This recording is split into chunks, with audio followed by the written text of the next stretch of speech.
Your family, not mine. I don't even know why I'm listening to you. You're not my dad. You're just some guy who found me in a field. Clark! We're not your parents.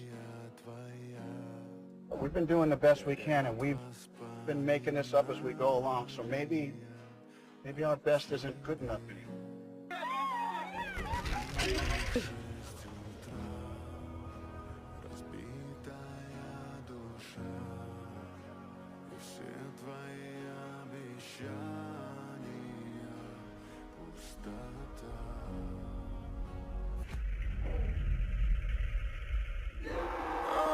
Someone who has found their calling is one who acts without the anticipation of a reward, but solely for their duty within the cosmic order.